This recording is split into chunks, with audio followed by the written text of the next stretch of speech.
ಹರೇ ಕೃಷ್ಣ ಎಲ್ರಿಗೂ. ಇವತ್ತು ನಿನ್ನೆ 15ನೇ ಶ್ಲೋಕವನ್ನ ನಾವು ಓದಿದ್ದೀವಿ.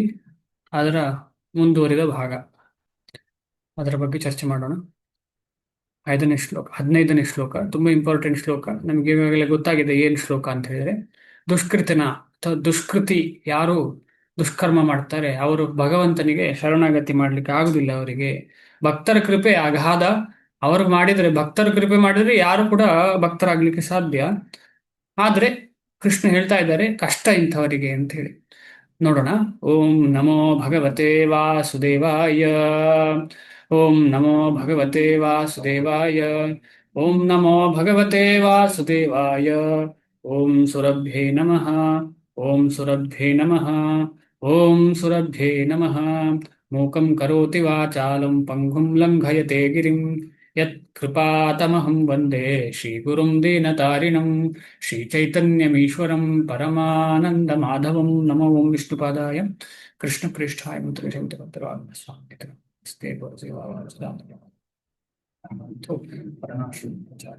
ಹರೇ ಕೃಷ್ಣ. ಎರಡನೇ ಪಾಯಿಂಟ್ ಡಿಸ್ಕಷನ್ ಮಾಡ್ತಾ ಇದ್ದೇವೆ, ನರಾಧಮನ ಬಗ್ಗೆ. ಟೋಟಲ್ 4 ವ್ಯಕ್ತಿಗಳು. ಯಾವುದು? ನಮೇ ದುಷ್ಕೃತಿನೋ ಮೂಢಾಹ ಪ್ರಪದ್ಯಂತೆ ನರಾಧಮಾಹ ಮಾಯೆಯ ಅಪಹೃತ ಜ್ಞಾನಾಹ ಆಸುರೀಂ ಭಾವಮಾಶ್ರಿತಾಹ. ಯಾರಾದ್ರೂ ರಿಪೀಟ್ ಮಾಡ್ತೀರಾ 4 ಯಾರು ಅಂತ ಹೇಳಿ? ಬರೀ 4 ಹೇಳಿದ್ರು ಪರವಾಗಿಲ್ಲ. ಫಸ್ಟಿನವರು ಯಾರು? ನಾನು ಮೂಢ. ಸ್ವಲ್ಪ ಸ್ಟ್ರೆಸ್ ಕೊಟ್ಟು ಹೇಳಿದ್ದೇನೆ ಶ್ಲೋಕ ಹೇಳುವಾಗ. ಮೂಢ ಸರ್. ಮೂಢಾಹ. ಎರಡನೆಯವರು ನರಾಧಾಮ. ನರಾಧಮ. ನರ ಅಧಮ, ನರ ನರಾಧಮ. ನರಾಧಮ. ನಾಲ್ಕನೇದು, ಸಾರಿ ಮೂರನೇದು ಅಧಮ.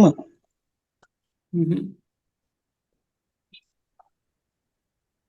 ಮೂರನೇದು ಮಾಯೆಯ ಅಧಮ. ಅಪಹೃತ ಜ್ಞಾನ. ಯಾರ ಜ್ಞಾನವು ಮಾಯೆಯಿಂದ ಅಪಹರಿಸಲ್ಪಟ್ಟಿದೆ ಅಂಥವರು. ಆಮೇಲೆ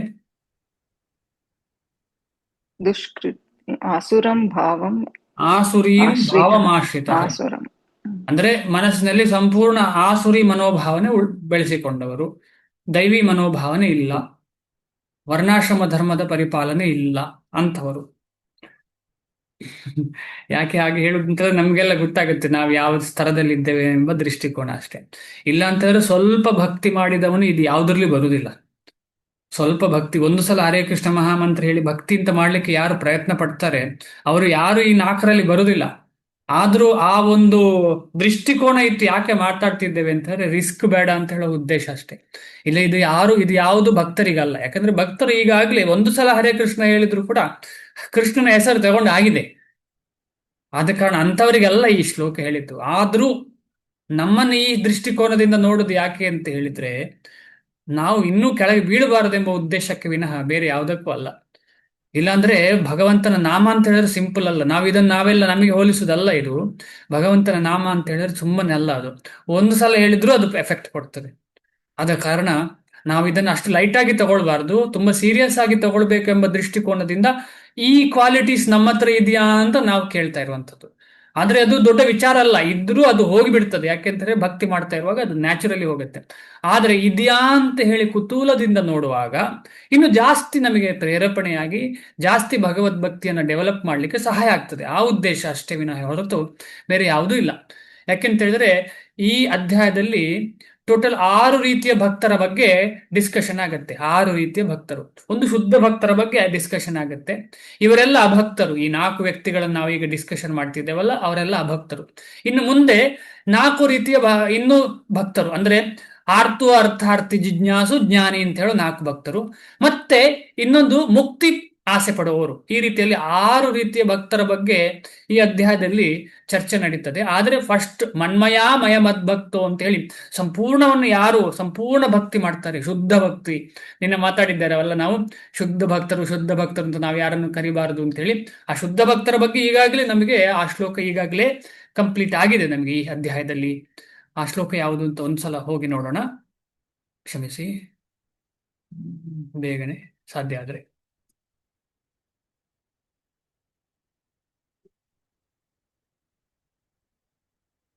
ಲೇಟ್ ಆಗ್ತದೆ ಬೇಡ,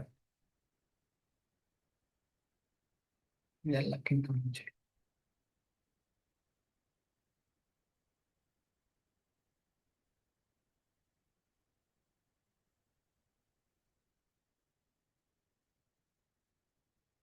ಎಲ್ಲ.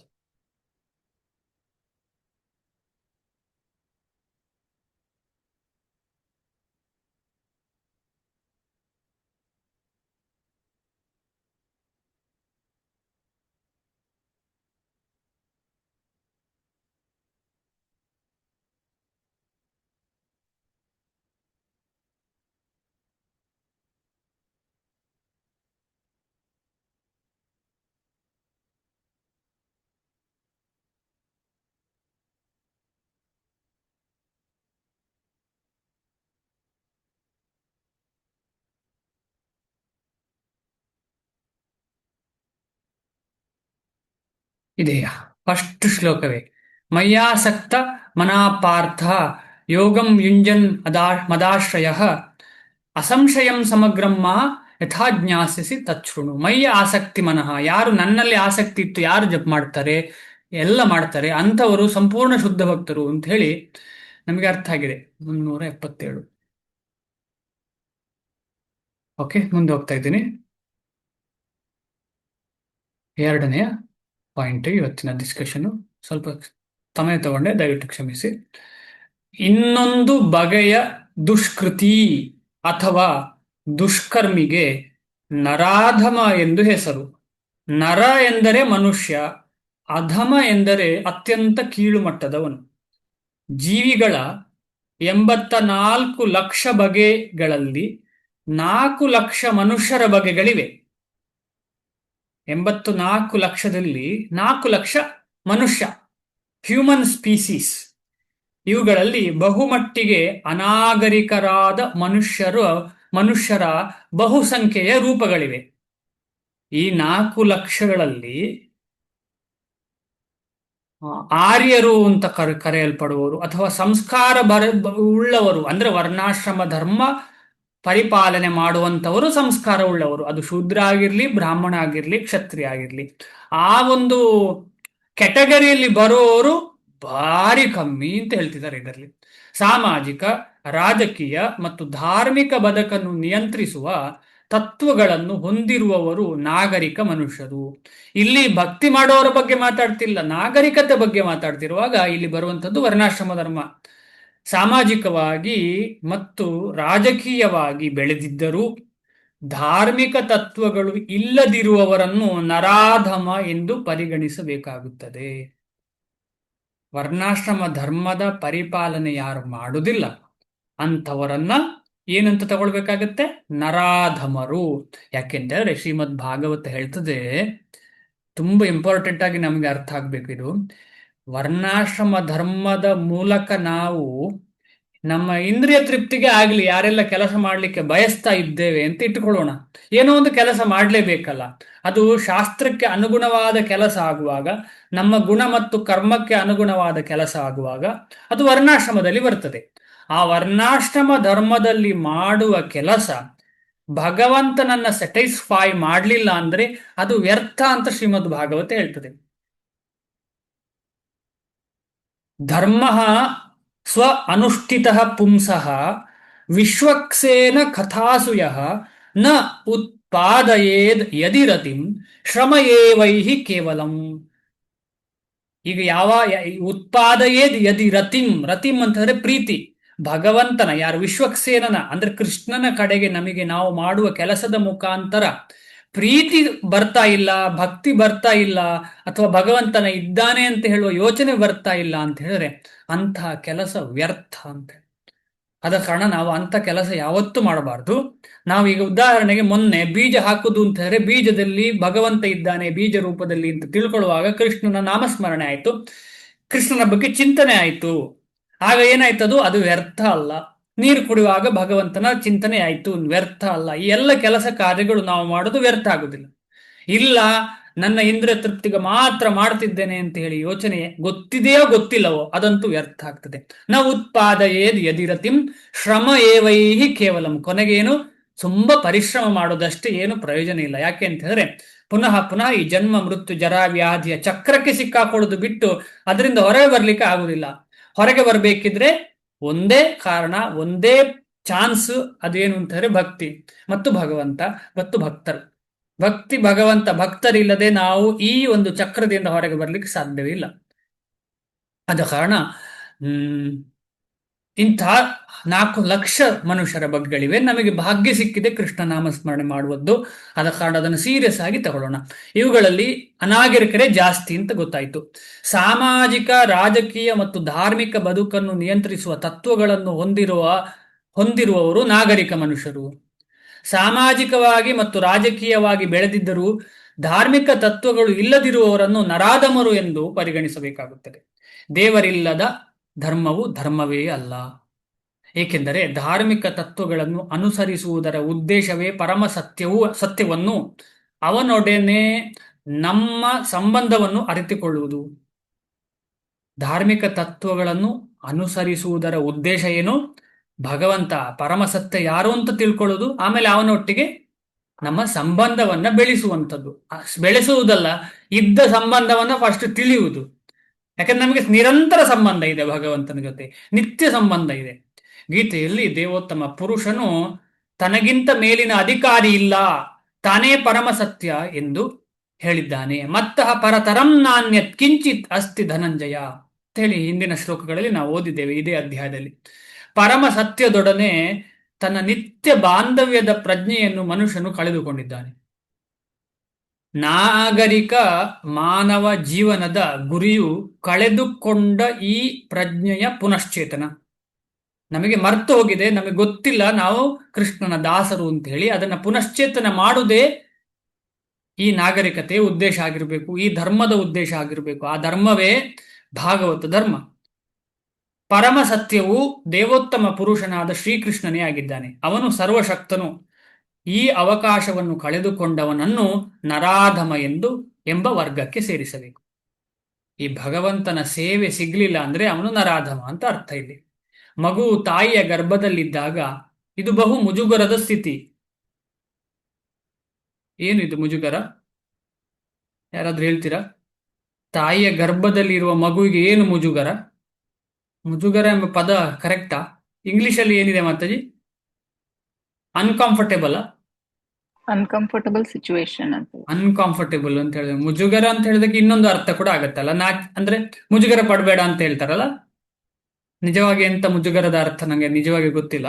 ಏನೇ ಇರ್ಲಿ, ಅನ್ಕಂಫರ್ಟೇಬಲ್. ಶೈನೆಸ್ ಫೀಲ್ ಆಗ್ಬಾರ್ದು. ಅದೇ ಇಲ್ಲಿ ಶೈನೆಸ್ಗೆ ಏನು ಸಂಬಂಧ? ಇಲ್ಲಿ ಅನ್ಕಂಫರ್ಟೇಬಲ್ ಅಂತ ಹೇಳೋ ವಿಷಯ. ಅನ್ಕಂಫರ್ಟೇಬಲ್ ಗೆ ಕನ್ನಡದ ಪದ ಏನು? ಅಥವಾ ಸ್ಯಾಟಿಸ್ಫ್ಯಾಕ್ಷನ್ ಇಲ್ಲ. ಇಲ್ಲ, ಅನ್ಕಂಫರ್ಟೇಬಲ್. ಗರ್ಭದ ಒಳಗೆ ಮಗುವಿಗೆ ಕಂಫರ್ಟ್ ಇಲ್ಲ ಅಂತ, ಅದು ಸಿಂಪಲ್ ಅರ್ಥ ಆಗೋ ವಿಷಯ. ಆದ್ರೆ ಆ ಕಂಫರ್ಟ್ ಇಲ್ಲದಕ್ಕೆ ಕನ್ನಡದಲ್ಲಿ ಹೇಗೆ ಹೇಳುದು ಅಂತ. ಮುಜುಗರನೇ ಪ್ರಭು. ಮುಜುಗರ ಅಂತಲೇ ಅರ್ಥವಾ? ಹೌದೌದು ಪ್ರಭು. Okay okay. ಆದ್ರೆ ನೇರ ಮುಜುಗರ ಅಂದ್ರೆ ಸ್ವಲ್ಪ ಇದು ಏನು, ಮುಜುಗರ ಪಡಬೇಡ ಅಂತ ಹೇಳ್ತಾರಲ್ಲ. ನೀವು ಬರುತ್ತೆ, ಅದೇ ಎರಡು ರೀತಿ ಅರ್ಥ ಬರುತ್ತೆ. ಕರೆಕ್ಟ್. ಧನ್ಯವಾದ ಪ್ರಭುಗಳೇ. ಮಗು ತಾಯಿಯ ಗರ್ಭದಲ್ಲಿದ್ದಾಗ ಇದು ಬಹು ಮುಜುಗರದ ಸ್ಥಿತಿ. ಅದು ಗರ್ಭದಲ್ಲಿದ್ದಾಗ ಅದು ತನ್ನನ್ನು ಬಿಡುಗಡೆ ಮಾಡಬೇಕೆಂದು ತಾನು ಹೊರಗೆ ಬಂದ ಕ್ಷಣದಿಂದ ಅವನನ್ನು ಮಾತ್ರವೇ ಪೂಜಿಸುವುದಾಗಿಯೂ ದೇವರನ್ನು ಬೇಡಿಕೊಳ್ಳುತ್ತದೆ ಎಂದು ಅಪೌರುಷೇಯ ಪವಿತ್ರ ಗ್ರಂಥಗಳು ತಿಳಿಸುತ್ತವೆ. ನೋಡಿ, ಶಾಸ್ತ್ರದಲ್ಲಿ ಇದ್ದದನ್ನೇ ಪ್ರಭುಪಾದರು ಹೇಳ್ತಾ ಇರುವಂಥದ್ದು. ನಾವೆಲ್ಲ ಅಮ್ಮನ ಹೊಟ್ಟೆಯಲ್ಲಿರುವಾಗ ನಮಗೆ ಅಲ್ಲಿ ಆ ಸಂಕಷ್ಟದಿಂದ ನಾವು ಭಗವಂತನನ್ನ ಪ್ರಾರ್ಥಿಸ್ತೇವೆ. ನಮಗೆ ಭಗವಂತನ ದರ್ಶನ ಆಗಿದೆ ಅಂತಲ್ಲ, ಭಗವಂತನನ್ನ ಪ್ರಾರ್ಥಿಸ್ತೇವೆ. ಭಗವಂತನ ದರ್ಶನ ಆದ್ದು ಕೆಲವರಿಗೆ, ಮಹಾಪುಣ್ಯ ಪುರುಷರಿಗೆ. ಅದರಲ್ಲಿ ಒಂದು ಉದಾಹರಣೆ ಪರೀಕ್ಷಿತ ಮಹಾರಾಜರು. ನಮಗೆ ದರ್ಶನ ಏನಾಗ್ಲಿಲ್ಲ, ಆದ್ರೆ ನಮಗೆ ಸಂಕಷ್ಟಕ್ಕೆ ಕೃಷ್ಣ, ದೇವೋತ್ತಮ ಪರಮ ಪುರುಷನೇ, ಭಗವಂತನೇ, ಕೃಷ್ಣ ಅಂತ ಹೇಳಿದ್ದೇವೆ ಇಲ್ಲೋ ಗೊತ್ತಿಲ್ಲ, ಅಥವಾ ಭಗವಂತನೇ ದಯವಿಟ್ಟು ನನ್ನನ್ನು ಈ ಒಂದು ಪರಿಸ್ಥಿತಿಯಿಂದ ಹೊರಗೆ ತರಿಸು, ಹೊರಗೆ ಬಂದ ಕೂಡಲೇ ನಿನ್ನನ್ನೇ ಸೇವೆ ಮಾಡ್ತೇನೆ, ನಿನ್ನನ್ನೇ ಭಕ್ತಿ ಮಾಡ್ತೇನೆ ಅಂತ ಹೇಳಿದ್ದೀನಿ. ನಾನು ಮಾತು ಕೊಟ್ಟಿದ್ದೇನೆ. ಹೊರಗೆ ಬಂದ ಮೇಲೆ ನಂದು ವಿಷಯವೇ ಬೇರೆ. ಆದ ಕಾರಣ ನಾವು ಯಾವ್ದ್ರಲ್ಲಿ ಬರ್ತೇವೆ? ಈಗ ನಮಗೆ ಸಿಕ್ಕಿದೆ ಭಕ್ತಿ, ಅದು ವಿಚಾರ ಬೇರೆ. ಇಲ್ಲ ಅಂದ್ರೆ ಮೋಸ ಮಾಡಿದವರು ನಾವು ಕೃಷ್ಣನಿಗೆ ಮಾತು ಕೊಟ್ಟದನ್ನು ನಾವು ಮರ್ತಿದ್ದೇವೆ, ಮೋಸ ಮಾಡಿದ್ದೇವೆ ಕೃಷ್ಣನಿಗೆ ಅಂತ ಹೇಳಿ. ತಾನು ಕಷ್ಟದಲ್ಲಿರುವಾಗ ದೇವರಿಗೆ ಪ್ರಾರ್ಥನೆ ಮಾಡುವುದು ಜೀವಿಗೆ ಸಹಜವಾದ ಪ್ರವೃತ್ತಿ. ಸಂಕಟ ಬಂದಾಗ ವೆಂಕಟರಮಣ ಅಂತ ನಮಗೆಲ್ಲ ಒಂದು ಮಾತು ಎಲ್ರಿಗೂ ಗೊತ್ತಿದ್ದದು. ಅದೇ ಪ್ರವೃತ್ತಿ ನಮ್ಮ ಜೀವನದಲ್ಲಿ. ತುಂಬ ಖುಷಿ ಇರಬೇಕು. ಹೋ ಅಂತ ಖುಷಿ ಇರುವಾಗ ಭಾರಿ ಕಷ್ಟದಲ್ಲಿ, ಅಷ್ಟು ಸುಲಭದಲ್ಲಿ ಯಾರು ಖುಷಿ ಇರುವಾಗ ಕೃಷ್ಣನನ್ನ ನೆನಪು ಮಾಡುವುದಿಲ್ಲ. ಖುಷಿ ಇಲ್ಲದಿರುವಾಗ ಮಾತ್ರ ಕೃಷ್ಣನನ್ನ ನೆನಪು ಮಾಡಿ ಕೃಷ್ಣ ಅಥವಾ ಯಾವುದೋ ದೇವಾದಿ ದೇವತೆ ಯಾರನ್ನೋ ನೆನಪು ಮಾಡ್ತಾರೆ. ಆದರೆ ಯಾರು ಕೃಷ್ಣನನ್ನು ನೆನಪು ಮಾಡ್ತಾರೆ ಏನೇ ಸಂಕಷ್ಟ ಬರುವಾಗ, ಅದು ಭೌತಿಕ ಆಸೆಗಾಗಲಿ ಆಗ್ಲಿ, ಆದರೆ ಕೃಷ್ಣನ ಶಾಲೆಗೆ ಸೇರಿದ್ದಾರೆ ಅವರು, ಆದ ಕಾರಣ ಅವರು ಗ್ರೇಟ್. ಬೇರೆಯವರನ್ನ ನೆನಪು ಮಾಡಿದವರು ಗ್ರೇಟ್ ಅಲ್ಲ. ಕೃಷ್ಣನನ್ನು ನೆನಪು ಮಾಡಿದವರು ಯಾವುದೇ ಸಂದರ್ಭದಲ್ಲಿ ಏನೇ ಮಾಡ್ತಿರುವಾಗ ನೆನಪು ಮಾಡಿದರೆ ಅವರು ಈ ಒಂದು ಪ್ರೊಸೆಸ್ ಆಫ್ ಶುದ್ಧ ಭಕ್ತಿಗೆ ಬರುವ ಒಂದು ಪ್ರೊಸೆಸ್ಸಿನ ಶಾಲೆಗೆ ಅವರು ಸೇರಿದ್ದಾರೆ ಅಂತ ಅರ್ಥ. ಆದ ಕಾರಣ ನಾವೆಲ್ಲರೂ ಆ ಶಾಲೆಯಲ್ಲಿ ಇದ್ದೇವೆ. ಒಂದೊಂದ್ಸಲ ನಾವು ಕೇಳ್ಕೋಬಹುದು ಭಗವಂತನಲ್ಲಿ, ನನಗೆ ಒಂದು ಭಕ್ತಿ ಮಾಡ್ಲಿಕ್ಕೆ ಆಗ್ತಿಲ್ಲ, ನಂತರ ಊಟಕ್ಕೆ ಹಣ ಇಲ್ಲ, ನೀನು ನನಗೆ ಊಟ ತರಿಸಪ್ಪ. ತಪ್ಪಿಲ್ಲ, ಖಂಡಿತವಾಗಿ ಕೇಳ್ಬೋದು. ಆದ್ರೆ ಭಗವಂತನಲ್ಲೇ ಕೇಳಬೇಕು, ಬೇರೆ ಯಾರಲ್ಲಿ ಕೇಳಬಾರದು, ಶುದ್ಧ ಭಕ್ತಿ ಅಲ್ಲದಿದ್ರು ಕೂಡ. ಏಕೆಂದರೆ ಅದಕ್ಕೆ ಭಗವಂತನೊಡನೆ ನಿರಂತರ ಬಾಂಧವ್ಯವಿದೆ. ತುಂಬಾ ಅದ್ಭುತ ಇದು. ತಾನು ಕಷ್ಟದಲ್ಲಿರುವಾಗ ದೇವರಿಗೆ ಪ್ರಾರ್ಥನೆ ಮಾಡುವುದು ಜೀವಿಗೆ ಸಹಜವಾದ ಪ್ರವೃತ್ತಿ. ಏಕೆಂದರೆ ಜೀವಿಗೆ ಭಗವಂತನೊಡನೆ ನಿರಂತರ ಬಾಂಧವ್ಯವಿದೆ. ಆದರೆ ಗರ್ಭದಿಂದ ಹೊರಬಂದ ಮೇಲೆ ಮಗುವು ಮಾಯೆಯ ಪ್ರಭಾವದಿಂದ ಜನನದ ಕಷ್ಟವನ್ನು ಮರೆತು ಬಿಡುತ್ತದೆ, ಕಷ್ಟಗಳನ್ನು ಮರೆತು ಬಿಡುತ್ತದೆ, ತನ್ನ ಉದ್ಧಾರಕನನ್ನು ಮರೆತು ಬಿಡುತ್ತದೆ. ಮಕ್ಕಳಲ್ಲಿ ಸುಪ್ತವಾಗಿರುವ ದೈವಿಕ ಪ್ರಜ್ಞೆಯನ್ನು ಪುನಶ್ಚೇತನಗೊಳಿಸುವುದು ಅವರ ಪೋಷಕರ ಕರ್ತವ್ಯ. ಆದ ಕಾರಣ ಗರ್ಭಾವಸ್ಥೆಯಲ್ಲಿ ಇರುವಾಗಲೂ, ಗರ್ಭದಿಂದ ಮಗು ಹೊರಗೆ ಬಂದ ತಕ್ಷಣ ಈ ಟೋಟಲ್ ಪ್ರೊಸೀಜರ್ ಏನಿದೆಯಲ್ಲ ತುಂಬಾ ಇಂಪಾರ್ಟೆಂಟು. ಆ ಪ್ರೊಸೀಜರ್ ಅಲ್ಲಿ ಕೃಷ್ಣ ಪ್ರಜ್ಞೆಯನ್ನ ಬೆಳೆಸುವ ಹಾಗೆ ಆದ್ರೆ ಅದ್ಭುತ. ಅದಕ್ಕೋಸ್ಕರ ನಾವು ಪುಸ್ತಕ ವಿತರಣೆ ಸಮಯದಲ್ಲಿ ಯಾರಾದ್ರೂ ಗರ್ಭವತಿ ಸ್ತ್ರೀ ಸಿಕ್ಕಿದ್ರೆ ಈ ಕೃಷ್ಣ ಪುಸ್ತಕ ಅಂತ ಇದೆ, ಅದನ್ನು ಓದಿ ಅಂತ ನಾವು ಮಾರ್ಗ ಎಲ್ಲರೂ ಓದ್ಬೇಕು, ಸ್ಪೆಸಿಫಿಕಲಿ ಅವರಿಗೆ. ಯಾಕೆಂತ ಹೇಳಿದ್ರೆ ಕೃಷ್ಣನ ಕಥೆಗಳನ್ನ ಕೇಳಿ ಕೇಳಿ ಆ ಮಗು ಕೂಡ ಕೃಷ್ಣ ಪ್ರಜ್ಞೆಯನ್ನು ಬೆಳೆಸಿಕೊಳ್ತದೆ, ಅದರಲ್ಲಿ ಏನು ಸಂಶಯ ಇಲ್ಲ. ಆದ ಕಾರಣ ಪ್ರೆಗ್ನೆನ್ಸಿ ಇರುವಾಗ ತುಂಬಾ ಇಂಪಾರ್ಟೆಂಟ್ ಈ ಪ್ರೊಸೆಸ್. ಆಮೇಲೆ ಮಗು ಹುಟ್ಟಿದ ಮೇಲೆ, ಮಗು ಬಂದ ಮೇಲೆ ಕೂಡ ತುಂಬಾ ಇಂಪಾರ್ಟೆಂಟ್. ಆದ ಕಾರಣ ನಾವು ಎಲ್ಲಿಯಾದ್ರೂ ಈ ರೀತಿಯಲ್ಲಿ ಕಂಡ್ರೆ ನಾವು ಕೂಡ ಸಹಜ ಸಲಹೆ ಮಾಡಬಹುದು, ತುಂಬಾ ಇಂಪಾರ್ಟೆಂಟ್. ಧಾರ್ಮಿಕ ತತ್ವಗಳ ಮಾರ್ಗದರ್ಶನವು ಮನುಸ್ಮೃತಿಯಲ್ಲಿ ದೊರಕುತ್ತದೆ. ಇದರಲ್ಲಿ ವಿಧಿಸಿರುವ 10 ಸಂಸಾರಗಳು ಉದ್ದೇಶವು ವರ್ಣಾಶ್ರಮ ವ್ಯವಸ್ಥೆಯಲ್ಲಿ ದೈವಿಕ ಪ್ರಜ್ಞೆಯನ್ನು ಪುನಶ್ಚೇತನಗೊಳಿಸುವುದು. ನೋಡಿ, ವರ್ಣಾಶ್ರಮದ ಉದ್ದೇಶ ಏನು ಅಂತ ಅರ್ಥ ಆಯ್ತಲ್ಲ. ವರ್ಣಾಶ್ರಮದ ಉದ್ದೇಶ ಭಾಗವತ ಧರ್ಮವನ್ನ ಪೋಷಿಸುವಂಥದ್ದು ಅಥವಾ ಪುನಶ್ಚೇತನ. ಈಗ ಭಾರತದಲ್ಲಿ ಭಗವದ್ಗೀತೆ ಓದ್ತಾರಾ ಇಲ್ವಾ? ಆದ್ರೆ ಕೃಷ್ಣ ಅಂತ ಹೇಳಿ ನಂಬಿಕೆ ಇದೆ, ಭಗವಂತ ಇದ್ದಾನೆ ಅಂತ ಹೇಳೋ ನಂಬಿಕೆ ಇದೆ. ಬೇರೆ ದೇಶದಲ್ಲಿ ಇದೆ ಅಂತ ಹೇಳಲಿಕ್ಕೆ ಸಾಧ್ಯ ಇಲ್ಲ. ಯಾಕೆ ಅಂತ ಹೇಳಿದ್ರೆ ಸ್ವಲ್ಪ ಮಟ್ಟಿಗೆ ವರ್ಣಾಶ್ರಮ ಧರ್ಮ ಇದೆ, ಈಗ ಕೂಡ ಸ್ವಲ್ಪ ಮಟ್ಟಿಗೆ ಇದೆ, ಜಾಸ್ತಿ ಇಲ್ಲ. ಅದು ತುಂಬಾ ನಶಿಸಿ ಹೋಗಿದೆ. ಅದರ ವಿಷಯವೇ ಬೇರೆ ಆಗಿದೆ. ಈಗ ವರ್ಣಾಶ್ರಮ ಅಂತ ಹೇಳಿದ್ರೆ ವರ್ಣಾಶ್ರಮವೇ ಅಲ್ಲ ಅದು. ಏನೇ ಇರಲಿ, ಎಷ್ಟೋ ಒಂದು ಸ್ವಲ್ಪ ಮಟ್ಟಿಗೆ 1% 2% ಇರಬಹುದು. ಆದರೆ ಈಗ ಜಗತ್ತಿನ ಯಾವುದೇ ಭಾಗದಲ್ಲಿ ಯಾವ ಪ್ರಕ್ರಿಯೆಯನ್ನು ಕಟ್ಟುನಿಟ್ಟಾಗಿ ಅನುಸರಿಸುವುದಿಲ್ಲ. ಆದುದರಿಂದ ಜನತೆಯಲ್ಲಿ 99.9% ನರಾಧಮರೇ. ಇಡೀ ಜನಸ್ತೋಮವೇ ನರಾಧಮವಾದಾಗ ಶಿಕ್ಷಣವೆಂದು ಕರೆಯುವ ಪ್ರಕ್ರಿಯೆಯು ಭೌತಿಕ ಪ್ರಕೃತಿಯ ಸರ್ವಶಕ್ತ ಚೈತನ್ಯದಿಂದ ಸಹಜವಾಗಿಯೇ ನಿಷ್ಫಲವಾಗುತ್ತದೆ. ಗೀತೆಯ ಮಾನದಂಡದ ಪ್ರಕಾರ ವಿದ್ವಾಂಸನಾದ ಬ್ರಾಹ್ಮಣನನ್ನು, ನಾಯಿಯನ್ನು, ಹಸುವನ್ನು, ಆನೆಯನ್ನು, ನಾಯಿ ತಿನ್ನುವನನ್ನು ಒಂದೇ ರೀತಿಯಲ್ಲಿ ಕಾಣುವವನೇ ವಿದ್ವಾಂಸನು. ಬ್ರಾಹ್ಮಣೇ ಗವಿಹಸ್ತಿನಿ ಸ್ವಪಾಕೇಚ ಪಂಡಿತ ಸಮದರ್ಶಿನ ಅಂತ ಕೇಳಿದ್ದೇವೆ. ಆ ಶ್ಲೋಕ ನಾವೀಗಾಗಲೇ ಸಂಪೂರ್ಣವಾಗಿ ಓದಿದ್ದೇವೆ ಒಂದ್ಸಲ. ವಿದ್ಯಾ ವಿನಯ ಸಂಪನ್ನೆ ಬ್ರಾಹ್ಮಣೇ ಗವಿಹಸ್ತಿನಿ, ಆ ಶ್ಲೋಕ. ಇದು ನಿಜವಾದ ಭಕ್ತನ ದರ್ಶನ. ನಿಜವಾದ ಭಕ್ತ ಎಲ್ಲರಲ್ಲಿ ಕೂಡ ಭಗವಂತನನ್ನ ನೋಡ್ತಾನೆ, ಎಲ್ಲರ ಹೃದಯದಲ್ಲಿ ಪರಮಾತ್ಮನನ್ನ ನೋಡ್ತಾನೆ, ಎಲ್ಲರ ಹೃದಯದಲ್ಲಿರುವ ಆತ್ಮನನ್ನು ನೋಡ್ತಾನೆ. ಈ ರೀತಿಯಲ್ಲಿ ನೋಡಬೇಕು. ಭಗವಂತನ ಅವತಾರವಾದ ಶ್ರೀ ನಿತ್ಯಾನಂದ ಪ್ರಭುಗಳು ಆಚಾರ್ಯರ ರೂಪದಲ್ಲಿ ನರಾಧಮರ ಮಾದರಿ ಎನಿಸಿದ ಜಗಾಯಿ ಮತ್ತು ಮಧಾಯಿ ಸೋದರರನ್ನು ಉದ್ಧರಿಸಿದರು. ನಿಮಗೆಲ್ಲ ಈ ಕಥೆ ಗೊತ್ತು. ಜಗಾಯಿ ಮಧಾಯಿ ಅಂತ ಹೇಳುವ ಇಬ್ಬರನ್ನ ಸಂಪೂರ್ಣವಾಗಿ ಉದ್ಧಾರ ಮಾಡಿದರು. ಆ ಕಥೆ ಇನ್ನೊಂದು ಸಲ ಡಿಸ್ಕಷನ್ ಮಾಡೋಣ. ಮನುಷ್ಯ ಕುಲದಲ್ಲಿ ಅತ್ಯಂತ ಕೀಳಾದವರಿಗೂ ನಿಜವಾದ ಭಕ್ತನು ತನ್ನ ಕೃಪೆಯನ್ನು ಹೇಗೆ ಅನುಗ್ರಹಿಸುತ್ತಾನೆ ಎನ್ನುವುದನ್ನು ತೋರಿಸಿಕೊಟ್ಟರು. ಆದುದರಿಂದ ದೇವೋತ್ತಮ ಪುರುಷನು ದೋಷಪೂರಿತನೆಂದು ತೀರ್ಮಾನಿಸಿದ ನರಾಧಮನು ಭಕ್ತನೊಬ್ಬನ ಕೃಪೆಯಿಂದ ಮಾತ್ರವೇ ತನ್ನ ಆಧ್ಯಾತ್ಮಿಕ ಪ್ರಜ್ಞೆಯನ್ನು ಪುನಶ್ಚೇತನಗೊಳಿಸಿಕೊಳ್ಳಲು ಸಾಧ್ಯ. ಜಗಾಯಿ ಮದಾಯಿಗಳ ವಿಷಯ ಏನು? ನನ್ನದೇ ತಗೊಳ್ಬಹುದು, ನಮ್ಮದೇ ತಗೊಳ್ಬಹುದು. ನಾವೇನು ನರಾಧಮರಿಗಿಂತೇನು ಕಮ್ಮಿಯಾ? ಇಲ್ಲಿ ಬಂದು ಈ ರೀತಿ ಎಲ್ಲ ಜೀವನ ನಡೆಸ್ತಾ ಇದ್ದೇವೆ ಅಂದ್ರೆ ಅದಕ್ಕೇನು ಕಮ್ಮಿಯಾ? ಖಂಡಿತ ಕಮ್ಮಿ ಏನಿಲ್ಲ. ಎಷ್ಟು ಜನ್ಮ ಜನ್ಮಗಳಿಂದ ಏನೇನು ಮಾಡ್ಕೊಂಡು ಬಂದಿದ್ದೇನೆ ಯಾರಿಗೆ ಗೊತ್ತು? ಆದ ಕಾರಣ ಈ ನರಾಧಮ ಪಟ್ಟಿಯಲ್ಲಿ ನಾವೆಲ್ಲ ಇದ್ದೇವೆ. ನಾವೆಲ್ಲ ಇರುವ ಕಾರಣ ಶ್ರೀಲ ಪ್ರಭುಪಾದರು ನಿತ್ಯಾನಂದ ಮಹಾಪ್ರಭುಗಳ ಒಂದು ಕೃಪಾಪಾತ್ರರು. ಅವರು ನೇರವಾಗಿ ನಮಗೆ ಭಗವದ್ಭಕ್ತಿಯನ್ನ, ಭಗವಂತನ ಸಂದೇಶವನ್ನು ಕೊಟ್ಟು ಕೃಪೆ ಕೊಟ್ಟಿದ್ದಾರೆ ನಮಗೆಲ್ಲರೂ. ಆದ ಕಾರಣ ನಾವು ಖಂಡಿತವಾಗಿ ಈ ನರಾಧಮ ಸ್ಥಿತಿ ನಮ್ಮ ಹತ್ರ ಅಕಸ್ಮಾತ್ ಇದ್ರೆ ನಾವು ಈ ಒಂದು ಭಗವಂತನ ಪ್ರಜ್ಞೆಯನ್ನ ಪ್ರಭುಪಾದರು ಕೊಟ್ಟ ರೀತಿಯಲ್ಲಿ ಫಾಲೋ ಮಾಡಿದ್ರೆ 100% ಅದರಿಂದ ಹೊರಗೆ ಬರ್ಲಿಕ್ಕೆ ಸಾಧ್ಯ. ಆದ ಕಾರಣ ಇದನ್ನು ನಾವು ಚಿಂತನೆ ಮಾಡೋಣ ಸ್ವಲ್ಪ. ನಾವು ಯಾವ ಲೆವೆಲಲ್ಲಿ ಇದ್ದೇವೆ ಈಗ, ಹೇಗೆ ಶ್ರೀಲ ಪ್ರಭುಪಾದರ ಒಂದು ಟೀಚಿಂಗ್ಸ್ ನಮ್ಮ ಜೀವನದಲ್ಲಿ, ಈಗ ಉದಾಹರಣೆಗೆ 6 ತಿಂಗಳು 7 ತಿಂಗಳ ಹಿಂದೆ ನಾವು ಕ್ಲಾಸ್ ಸ್ಟಾರ್ಟ್ ಮಾಡಿದ್ದೇವೆ ಅಂತ ಇಟ್ಕೊಳ್ಳೋಣ. ನಾವು ಕ್ಲಾಸ್ ಸ್ಟಾರ್ಟ್ ಮಾಡಿದ ಮೇಲೆ ನಾವೆಲ್ಲ ಯಾವ ರೀತಿಯಲ್ಲಿ ಈ ಭಗವದ್ಗೀತೆಯ ಸಂದೇಶವನ್ನು ಓದ್ತಾ ಅದೇ ರೀತಿಯಲ್ಲಿ ಬೇರೆ ಬೇರೆ ವೈಷ್ಣವರ ಕ್ಲಾಸನ್ನು ಕೇಳುತ್ತಾ ಜಪ ಮಾಡ್ತಾ ಹೇಗೆ ನಮ್ಮ ಜೀವನದಲ್ಲಿ ಬದಲಾವಣೆ ಆಗ್ತಾ ಉಂಟು, ನಿಜವಾಗಿ ಆಗ್ತಾ ಉಂಟಾ ಇಲ್ವಾ, ಎಲ್ಲಿ ತೊಂದರೆ, ಎಲ್ಲಿ ತಪ್ಪು ಮಾಡ್ತಾ ಇದ್ದೇವೆ ಅಂತ ಹೇಳುವ ಒಂದು ಯೋಚನೆಯನ್ನ ಮಾಡಿದ್ರೆ ಖಂಡಿತವಾಗಿ ನಮಗೆ ಗೊತ್ತಾಗತ್ತೆ ನಾವು ಪ್ರಗತಿಯ ಪಥದಲ್ಲಿ ಸ್ವಲ್ಪ ಸ್ವಲ್ಪ ಸಾಕ್ತಾ ಇದ್ದೇವೆ. ಮಧ್ಯೆ ಮಧ್ಯೆ ಬೀಳ್ತಾ ಇರಬಹುದು, ಆದ್ರೆ ನಾವು ಇದನ್ನು ಬಿಡದ ಕಾರಣ ಪ್ರಗತಿ ನಮ್ಮ ಹತ್ರ ಇದೆ ಅಂತ ಹೇಳಿ ಅನ್ನಿಸ್ತದೆ ನಮಗೆ. ಭಾಗವತ, ನೆಕ್ಸ್ಟ್ ಪ್ಯಾರಕ್ಕೆ ಹೋಗ್ತಾ ಇದ್ದೇನೆ.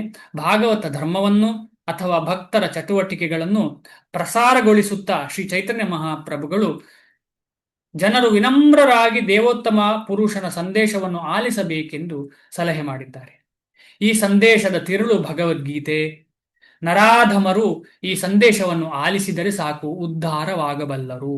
ನೋಡಿ, ಇಲ್ಲಿ ಎಷ್ಟು ಇಂಪಾರ್ಟೆಂಟ್ ಅಂತ ಹೇಳಿದ್ರೆ, ಇದು ABCD. First A Bhagavad Gita. ಆದ ಕಾರಣ ಇದನ್ನೇ ತೆರಳು ಅಂತ ಹೇಳಿದ್ದಾರೆ.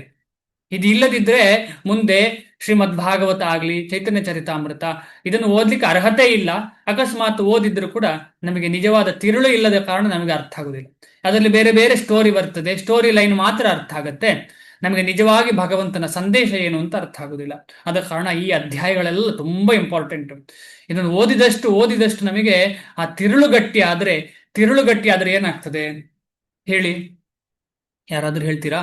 ತಿರುಳು ಗಟ್ಟಿ ಆದ್ರೆ ಏನಾಗ್ತದೆ ಅಂತ?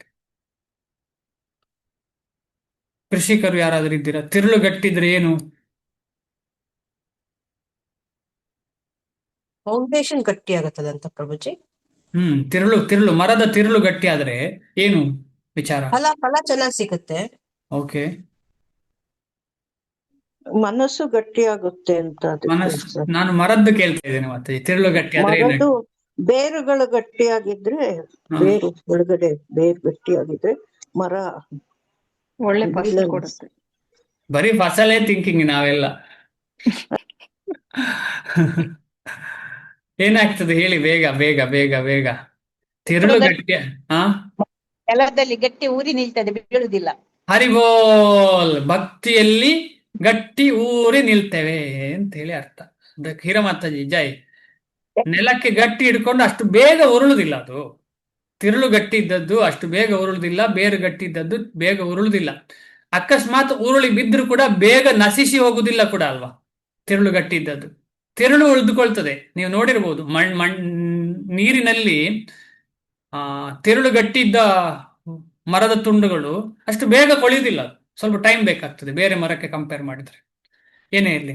ಆದ ಕಾರಣ ಈ ತಿರುಳು ಗಟ್ಟಿ ಆಗ್ಬೇಕು ಅಂತ ಹೇಳಿದ್ರೆ ಏನ್ ಮಾಡ್ಬೇಕು? ಭಗವದ್ಗೀತೆಯನ್ನ ಕುಡಿಬೇಕು, ಚರ್ಚೆ ಮಾಡಬೇಕು, ಡಿಸ್ಕಷನ್ ಮಾಡಬೇಕು. ಮಾಡಿ ಮಾಡಿ ಮಾಡಿ ಮಾಡಿ ಮುಂದೆ ಭಾಗವತಂ ಎಲ್ಲ ಸುಲಭದಲ್ಲಿ ಅರ್ಥ ಆಗ್ತದೆ. ಇಲ್ಲಾಂದ್ರೆ ಭಾಗವತಂ ಕತೆ ತರ ಕೇಳಿ ಇದು ಹೇಳಿದ್ದೇ ಹೇಳೋದು ಅಂತೇಳಿ ಮನಸ್ಸಿಗೆ ಅನ್ನಿಸ್ತದೆ. ಹಾಗೆ ಅನ್ನಿಸ್ಬಾರ್ದು ಅಂತ ಹೇಳಿದ್ರೆ ಈ ಶಾಸ್ತ್ರದ ತಿರುಳು ನಮಗೆ ಅರ್ಥ ಆಗ್ಬೇಕು. ಅದು ಭಗವದ್ಗೀತೆ, ಅದು ತುಂಬಾ ಇಂಪಾರ್ಟೆಂಟ್. ನರಾಧಮರು ಈ ಸಂದೇಶವನ್ನು ಆಲಿಸಿದರೆ ಸಾಕು, ಉದ್ಧಾರವಾಗಬಲ್ಲರು. ನಂಗೆ ಹೇಳ್ತಾ ಇದ್ದೆ, ಒಂದು ಆಸೆ ಇದೆ ನನಗೆ, ಉದ್ಧಾರ ಆಗ್ಬೋದು ಅಂತ ಹೇಳಿ ಇದು ಓದ್ತಾ ಇರುವಾಗ. ಆದರೆ ದುರದೃಷ್ಟದಿಂದ ಪರಮ ಪ್ರಭುವಿನ ಇಚ್ಛೆಗೆ ಶರಣಾಗುವುದು ಇರಲಿ, ಅವರು ಈ ಸಂದೇಶಗಳನ್ನು ಕಿವಿಯಿಂದ ಕೇಳಿಸಿಕೊಳ್ಳುವುದಕ್ಕೂ ಒಪ್ಪುವುದಿಲ್ಲ. ಯಾರು? ನರಾಧಮರು, ನಾವಲ್ಲ. ಯಾಕಂದ್ರೆ ನಮಗೆ ಅಟ್ಲೀಸ್ಟ್ ಕೇಳುವ ಒಂದು ಆಸೆ ಇದೆಯಲ್ಲ ನಮ್ಗೆಲ್ರಿಗೂ, ನಮ್ಗೆ ಹೇಳ್ತಾ ಇಲ್ಲ. ನರಾಧಮರು ಮನುಷ್ಯನ ಮುಖ್ಯ ಕರ್ತವ್ಯವನ್ನು ಸಂಪೂರ್ಣವಾಗಿ ಕಡೆಗಣಿಸುತ್ತಾರೆ. ಯಾವುದದು ಮುಖ್ಯ ಕರ್ತವ್ಯ? ಭಗವಂತನ ಸೇವೆ ಮಾಡುದು. ಭಗವಂತನ ಸೇವೆ ಮಾಡುವುದೇ ಒಬ್ಬ ವ್ಯಕ್ತಿಯ ಮುಖ್ಯ ಕರ್ತವ್ಯ. ಅದು ಬಿಟ್ಟು ಬೇರೆಲ್ಲ ಮಾಡ್ಲಿಕ್ಕೆ ರೆಡಿ. ಅಂತವರನ್ನ ನರಾಧಮ ಅಂತ ಹೇಳ್ತಾರೆ. ಮೂರನೆಯದು ದುಷ್ಕೃತಿ. ಯಾರು? ಮಾಯೆಯ ಅಪಹೃತ ಜ್ಞಾನ. ಯಾರು? ಮಾಯೆಯ ಅಪಹೃತ ಜ್ಞಾನ. ಮತ್ತೊಂದು ವರ್ಗಕ್ಕೆ ಮಾಯಯಾಪಹೃತ ಜ್ಞಾನ ಎಂದು ಹೆಸರು. ಇವರ ವಿದ್ವತ್ತು, ಇವರ ನಾಲೆಜು, ಎಜುಕೇಶನ್ ಮಾಯೆಯ ಐಹಿಕ ಶಕ್ತಿಯ ಪ್ರಭಾವದಿಂದ ನಿಷ್ಫಲವಾಗಿರುತ್ತದೆ. ಅಷ್ಟು ಟ್ಯಾಲೆಂಟ್, ಅಷ್ಟು ಇಂಟೆಲಿಜೆಂಟ್. ಆದ್ರೆ ಕೃಷ್ಣ ಅಂತ ಹೇಳುವಾಗ 100 ಕಿಲೋಮೀಟರ್ ದೂರ ಹೋಗ್ತಾರೆ. ಕಿವಿ ಹಿಡಿತಾರೆ, ಅಡ್ಡ ಹೀಗೆ ಹಿಡಿತಾರೆ, ಬೇಡ ಬೇಡ ಅಂತ. ಇಲ್ಲದ್ರೆ ಇನ್ನೊಬ್ಬನ ಕಿವಿ ಮುಚ್ಚಲಿಕ್ಕೆ ಟ್ರೈ ಮಾಡ್ತಾರೆ. ಸಾಮಾನ್ಯವಾಗಿ ಅವರು ತುಂಬಾ ಪಾಂಡಿತ್ಯವಿರುವವರು, ಹಿರಿಯ ತತ್ವಜ್ಞಾನಿಗಳು, ಕವಿಗಳು, ಸಾಹಿತಿಗಳು, ವಿಜ್ಞಾನಿಗಳು ಇತ್ಯಾದಿ.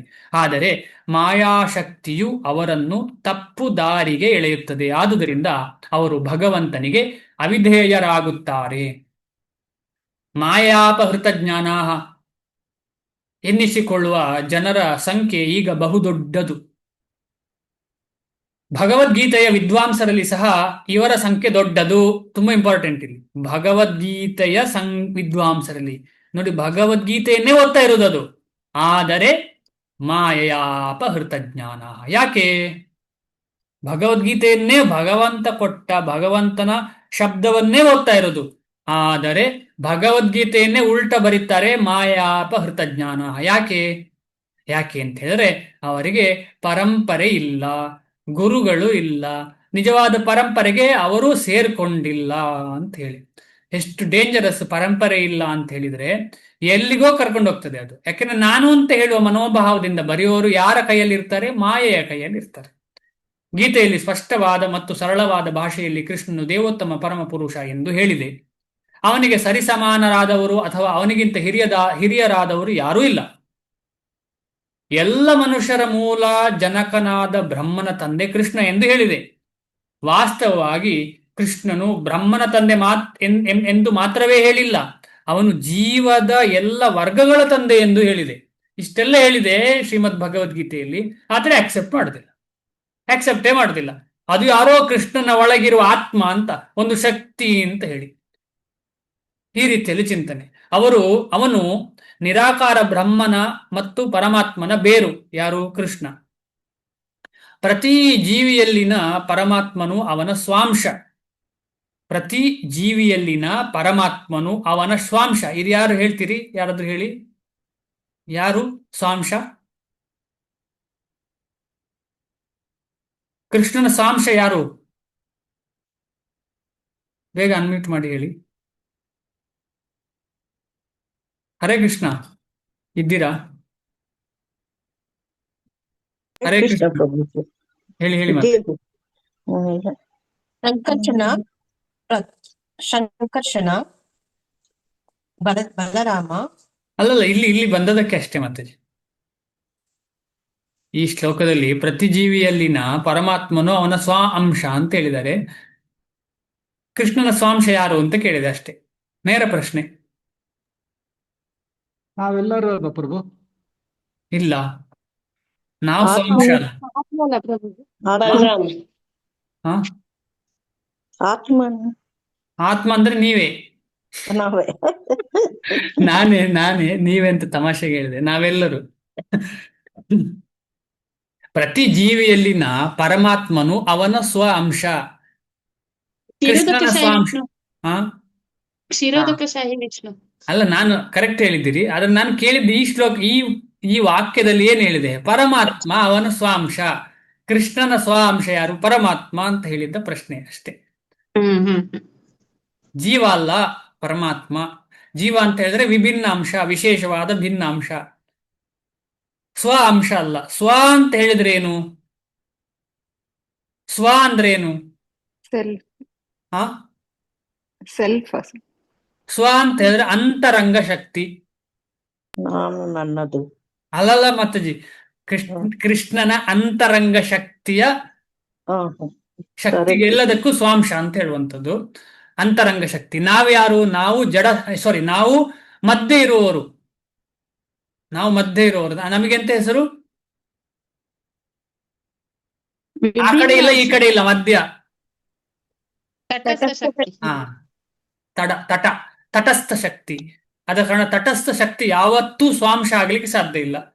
ಅದು ಯಾವತ್ತೂ ತಟಸ್ಥವೇ. ಏನೇ ಇರಲಿ, ಮುಂದೆ ಹೋಗ್ತೇನೆ. ಅವನು ಎಲ್ಲದರ ಆದಿಮೂಲ. ಪ್ರತಿಯೊಬ್ಬರೂ ಅವನ ಚರಣ ಕಮಲಗಳಿಗೆ ಶರಣಾಗಬೇಕೆಂದು ಬುದ್ಧಿವಾದ ಹೇಳಲಾಗಿದೆ. ಇದೆಲ್ಲ ಶಾಸ್ತ್ರದಲ್ಲಿ ಹೇಳಿದ್ದು. ಒಂದು ನಿಮಿಷ, ಯಾರೋ ಮ್ಯೂಟ್ ಮಾಡ್ಕೊಳ್ಳಿ ಕೂಡಲೇ. ಈ ಎಲ್ಲ ಸ್ಪಷ್ಟ ಹೇಳಿಕೆಗಳು ಇದ್ದರೂ ಮಾಯಯಾಪಹೃತ ಜ್ಞಾನಾಹ ವರ್ಗದವರು ಪರಮ ಪ್ರಭುವಿನ ವ್ಯಕ್ತಿತ್ವವನ್ನು ಹಾಸ್ಯ ಮಾಡುತ್ತಾರೆ. ಈಗ ನಮ್ಮಲ್ಲಿ ಈಗ ಇದನ್ನು ಓದ್ತಾ ಇರೋರಿಗೆಲ್ಲರ ಕೈಯಲ್ಲಿ ಒಂದು ಮೂವಿ ನೋಡಿ ಒಂದು ಕೋಪ ಬರ್ತಾ ಇಲ್ಲ. ಯಾರಿಗೆ ಕೋಪ ಬರ್ತಿಲ್ಲ? ನಮ್ಗೆಲ್ರಿಗೂ ಕೋಪ ಬರ್ತಾ ಇಲ್ಲ. ಕೈಯಲ್ಲಿ ಏನಾದ್ರೂ ಕೋಲಿದ್ರೆ ಹೊಡೆಯುವ ಇವರಿಗೆ ಅಂತೇಳಿ ಅನ್ನಿಸ್ತಾ ಉಂಟು ಎಲ್ರಿಗೂ. ನಮಗೂ ಯಾರಿಗೆ? ಮಾಯಾಪಹೃತ ಜ್ಞಾನದವರಿಗೆ.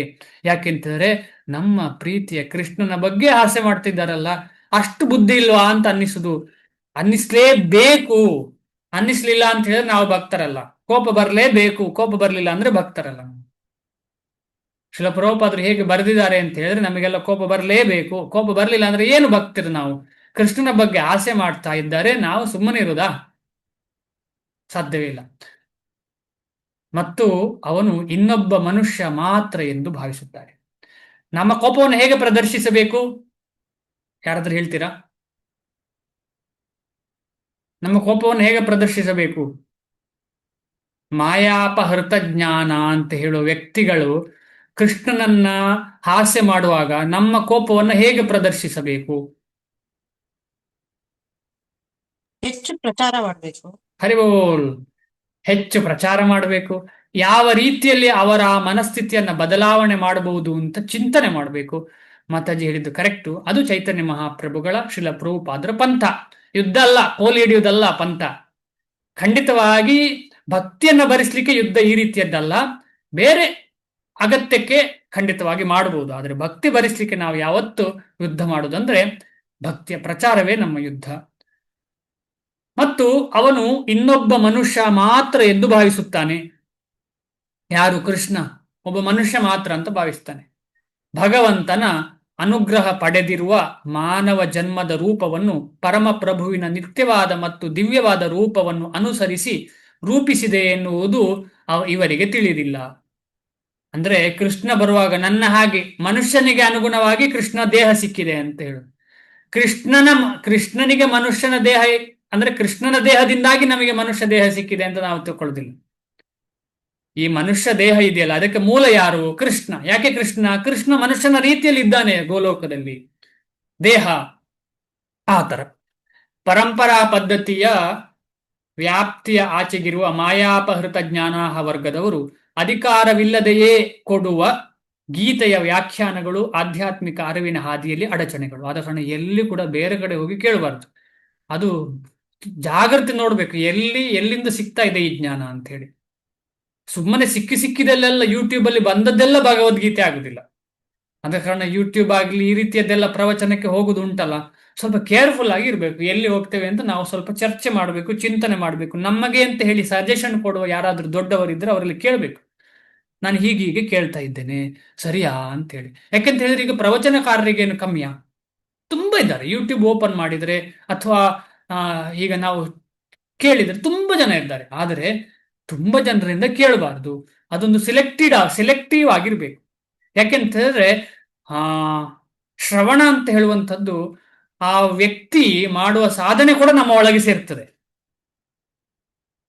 ಒಬ್ಬ ವ್ಯಕ್ತಿ ಮಾಡುವ ಸಾಧನೆ ಕೂಡ. ಆದ ಕಾರಣ ಪ್ರವಚನ ಮಾಡುವವರು ಕೂಡ ತುಂಬಾ ಕೇರ್ಫುಲ್ ಆಗಿರ್ಬೇಕು. ನಾವೆಲ್ಲರೂ ನಾನು ನೀವು ಇವತ್ತು ಪ್ರವಚನ ಮಾಡ್ತಾ ಇಲ್ಲ, ನಾವು ಪ್ರವಚನ ನಿಜವಾಗಿ ಮಾಡುವವರ ಬಗ್ಗೆ ಚರ್ಚೆ ಮಾಡ್ತಿದ್ದೇವೆ.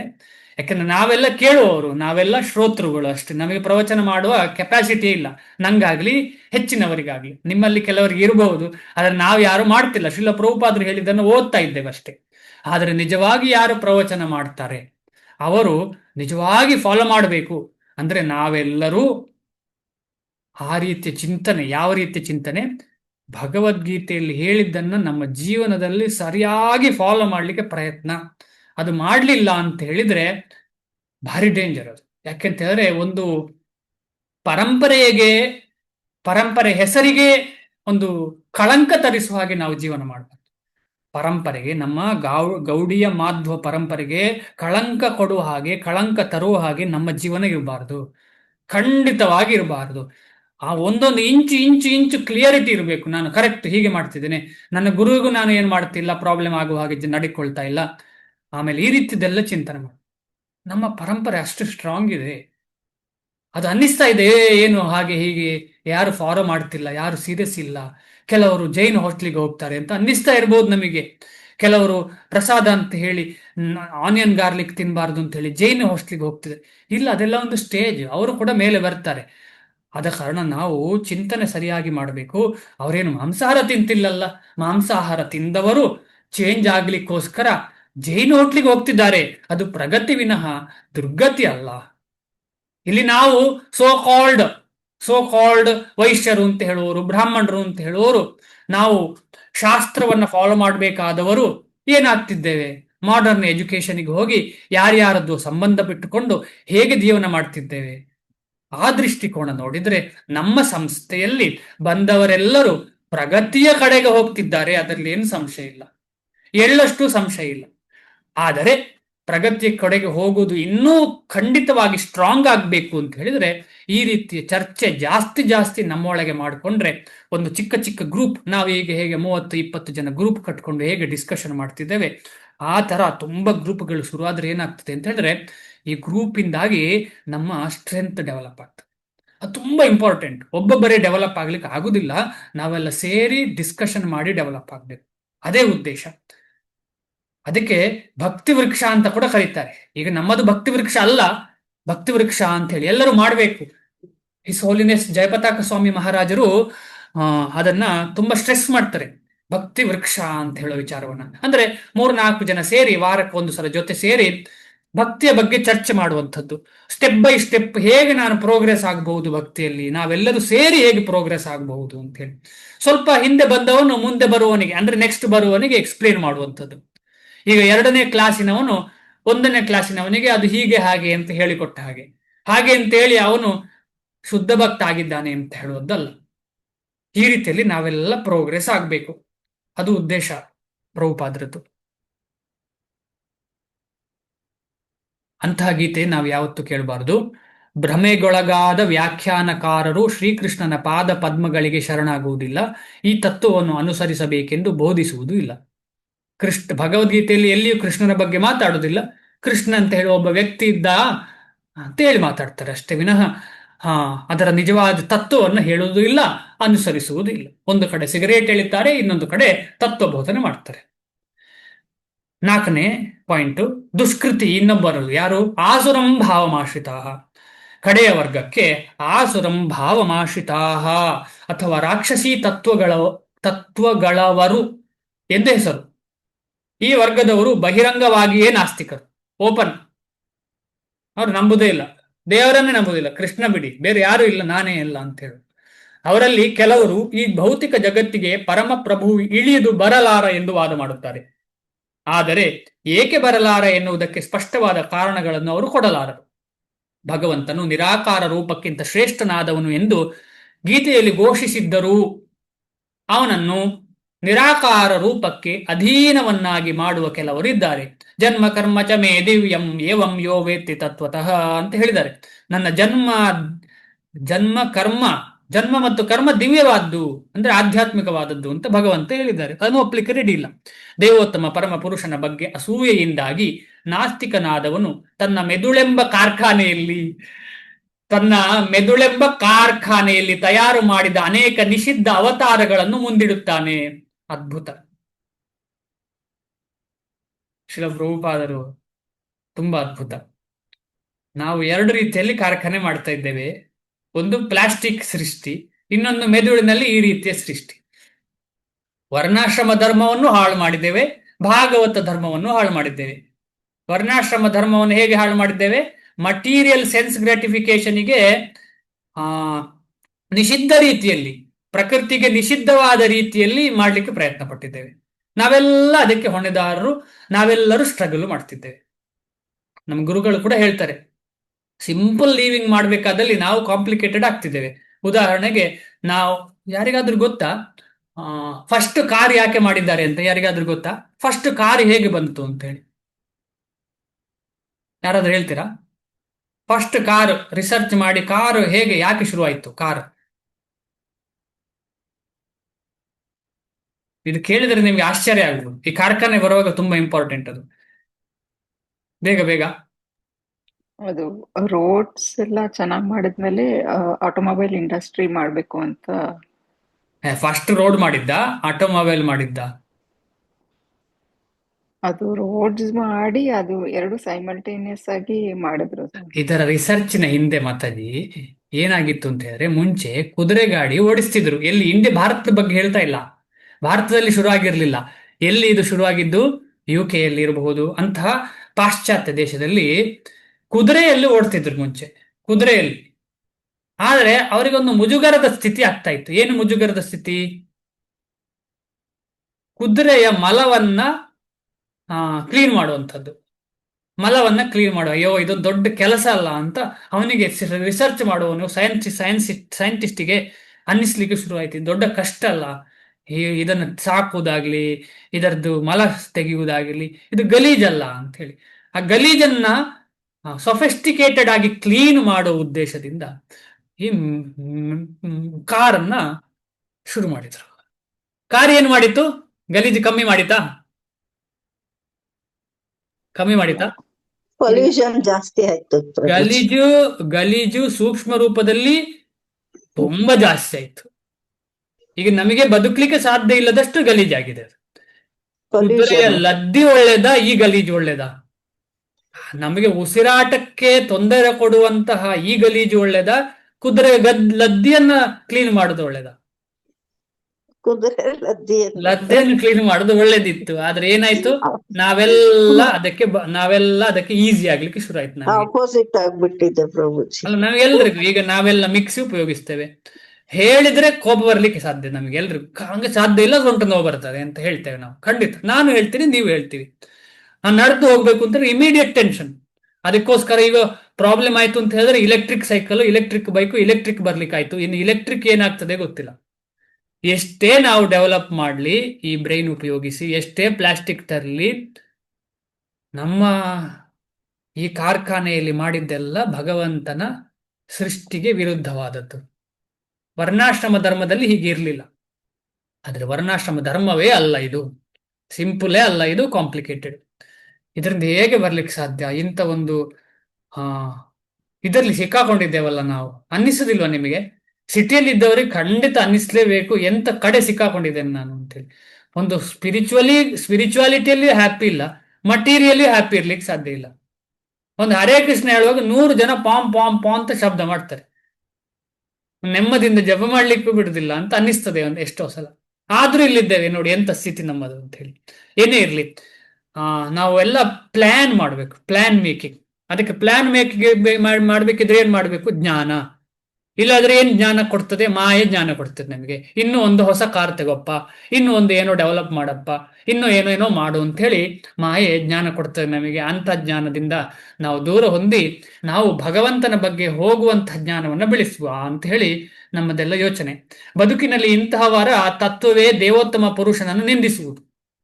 ಇಂತಹವರು ಶ್ರೀಕೃಷ್ಣನ ಪಾದ ಕಮಲಗಳಿಗೆ ಶರಣಾಗತರಾಗಲು ಸಾಧ್ಯವಿಲ್ಲ. ದಕ್ಷಿಣ ಭಾರತದ ಶ್ರೀ ಯಾಮುನಾಚಾರ್ಯ ಆಳವಂದಾರರು ಹೀಗೆ ಹೇಳಿದ್ದಾರೆ. ಯಾಮುನಾಚಾರ್ಯ, ನನ್ನ ಪ್ರಭುವೇ, ನಿನ್ನದು ಅಸಾಧಾರಣ ಗುಣ, ಲಕ್ಷಣ, ಲೀಲೆಗಳು. ಎಲ್ಲ ಸಾತ್ವಿಕವಾದ ಶಾಸ್ತ್ರಗಳಲ್ಲಿಯೂ ನೀನೇ ಪರಮ ಪುರುಷ ಎಂದು ದೃಢಪಡಿಸಲಾಗಿದೆ. ಆಧ್ಯಾತ್ಮಿಕ ವಿಜ್ಞಾನದಲ್ಲಿ ತಮ್ಮ ಆಳವಾದ ಜ್ಞಾನಕ್ಕಾಗಿ ಪ್ರಸಿದ್ಧರಾದವರು ಮತ್ತು ದೈವೀ ಗುಣಗಳಲ್ಲಿ ನೆಲೆಸಿದವರು ಆದ ಪ್ರಸಿದ್ಧ ಆಚಾರ್ಯರು ನಿನ್ನ ಹಿರಿಮೆಯನ್ನು ಒಪ್ಪಿಕೊಂಡಿದ್ದಾರೆ. ಇಷ್ಟಾದರೂ ನಾಸ್ತಿಕ ತತ್ವಗಳಲ್ಲಿ ಸಿಲುಕಿಕೊಂಡಿರುವವರು ನಿನ್ನನ್ನು ಅರಿಯಲಾರರು. ಯಾಮುನಾಚಾರ್ಯರು ಇದೇ ರೀತಿಯಲ್ಲಿ ಹೇಳ್ತಿದ್ದಾರೆ. ಆದುದರಿಂದ ಮೇಲೆ ಹೇಳಿದಂತೆ ಅತ್ಯಂತ ಮೂಢರಾದವರು, ನರ ಅಧಮರು, ಭ್ರಮಿತರಾದ ಊಹಾತ್ಮಕ ಚಿಂತಕರು, ಮಾಯಾಪಹೃತ ಜ್ಞಾನ. ಬಹಿರಂಗ ನಾಸ್ತಿಕರು ಆಸುರಿಂ ಭಾವಮಾಶ್ರಿತಾ. ಇವರು ಎಲ್ಲ ಶಾಸ್ತ್ರಗಳು ಮತ್ತು ಅಧಿಕಾರ ವಾಣಿಗಳು ಬುದ್ಧಿವಾದ ಹೇಳಿದರು. ಎಷ್ಟು ಎಲ್ಲ ಶಾಸ್ತ್ರಗಳು ಅಧಿಕಾರವಾಗಿ ಹೇಳ್ತಾ ಉಂಟು, ಹಾಗೆ ಮಾಡಬೇಡ ಹೀಗೆ ಮಾಡು ಅಂತ ಹೇಳಿದ್ರು ಕೂಡ ದೇವೋತ್ತಮ ಪುರುಷನ ಚರಣ ಕಮಲಗಳಿಗೆ ಶರಣಾಗತರಾಗುವುದೇ ಇಲ್ಲ. ಎಷ್ಟು ಎಷ್ಟು ಒತ್ತಿ ಹೇಳ್ತಾ ಉಂಟು, ಇದೇ ಕೃಷ್ಣ, ಇದೇ ನಾಮವೇ ಕೃಷ್ಣ ಅಂತ ಹೇಳ್ತಾ ಉಂಟು, ಸರೆಂಡರ್ ಆಗ್ಲಿಕ್ಕೆ ರೆಡಿ ಇಲ್ಲ. ಅಯ್ಯೋ ಹರೇ ಕೃಷ್ಣ ಮಹಾಮಂತ್ರ ಬೇರೆ ಏನಾರು ಹೇಳ್ತೇನೆ ನಾನು, ನಂಗೆ ಬೇರೆ ಯಾವ್ದಾದ್ರು ಮಂತ್ರ ಕೊಡಿ. ಅದು ಎಲ್ಲರೂ ಹೇಳ್ತಿದಾರಲ್ಲ ಹರೇ ಕೃಷ್ಣ, ಏನಾದ್ರು ಓಂ ಅಂತ ಹೇಳಿ ಒಂದು ಸೂಕ್ಷ್ಮವಾದ ಏನಾದ್ರು ಯಾರಿಗೆ ಗೊತ್ತಿಲ್ಲದ ಮಂತ್ರ ಕೊಡಿ, ಅದು ಹೇಳ್ತೇನೆ ನಾನು ಈ ರೀತಿಯಲ್ಲಿ. ಯಾಕೆ ಅಂತ ಹೇಳಿದ್ರೆ ಹೀಗೆ ಮನಸ್ಸು ಹೋಗುದೇ ಅಲ್ಲಿ ಇಲ್ಲಿ, ಮನಸ್ಸು ಎಳೆಯುವುದೇ ಅಲ್ಲಿ ಇಲ್ಲಿ, ಕ್ಲಾರಿಟಿ ಇಲ್ಲ. ಶಾಸ್ತ್ರ ಹೇಳಿದೆ ಆದ್ರೂ ಕ್ಲಾರಿಟಿ ಇಲ್ಲ. ಸರ್ವ ಮಂತ್ರ ಸಾರನಾಮ್ ಏ ಶಾಸ್ತ್ರ ಮರ್ಮ. ಚೈತನ್ಯ ಮಹಾಪ್ರಭುಗಳು ಪ್ರಸಾರ ಮಾಡಿದಂತ ಹರೇ ಕೃಷ್ಣ ಮಹಾಮಂತ್ರ ಪ್ರೇಮ ಮಂತ್ರವೇ ಇಡೀ ವೇದಗಳ ಸಾರ ಅಂತ ಹೇಳಿದ್ರು ಕೂಡ ನಮಗೆ ಅದನ್ನು ತಗೊಳ್ಳಿಕ್ಕೆ ರೆಡಿ ಇಲ್ಲ. ಬೇರೆ ಯಾವ್ದಾದ್ರು ಕೊಡಿ, ಬ್ರಾಹ್ಮಣ ದೀಕ್ಷೆ ಕೊಡಿ ಅಂತೇಳಿ. ಬ್ರಾಹ್ಮಣ ದೀಕ್ಷೆ ಹರೇ ಕೃಷ್ಣ ಮಂತ್ರವನ್ನ ಇನ್ನೂ ಜಾಸ್ತಿ ಮಾಡ್ಲಿಕ್ಕೆ ಹೆಲ್ಪ್ ಮಾಡ್ತದೆ ವಿನಃ ಬ್ರಾಹ್ಮಣ ದೀಕ್ಷೆ ಏಮಲ್ಲ. ಹರೇ ಕೃಷ್ಣ ಮಹಾಮಂತ್ರದ ಜಪವೇ ಏಮ ಜೀವನದಲ್ಲಿ. ಆಯ್ತು, ಬ್ರಾಹ್ಮಣ ದೀಕ್ಷೆ ಆದ ಮೇಲೆ ಹರೇ ಕೃಷ್ಣ ಮಹಾಮಂತ್ರ ನಿಲ್ಲಿಸುವನಾ? ಬ್ರಾಹ್ಮಣ ದೀಕ್ಷೆ ಆದ ಮೇಲೆ ಹರೇ ಕೃಷ್ಣ ಮಹಾಮಂತ್ರ ನಿಲ್ಲಿಸುದು ಆಯ್ತು. ಭಗವದ್ಗೀತೆ ಎಲ್ಲ ಚಾಪ್ಟರ್ ಓದಿ ಆಯ್ತು, ಇನ್ನು ಸಾಕು, ಹರೇ ಕೃಷ್ಣ ಮಹಾಮಂತ್ರ ನಿಲ್ಲಿಸುದು ಇಲ್ಲ, ಸಾಧ್ಯ ಇಲ್ಲ. ಯಾಕೆಂದ್ರೆ ಸಾರವೇ ಹರೇ ಕೃಷ್ಣ ಮಹಾಮಂತ್ರ. ಸಾರವೇ ಹರೇ ಕೃಷ್ಣ ಮಹಾಮಂತ್ರ ಆಗುವಾಗ ಅದಕ್ಕೆ ಫಸ್ಟ್ ಪ್ರಿಫರೆನ್ಸ್ ನಾವು ಕೊಡುದು.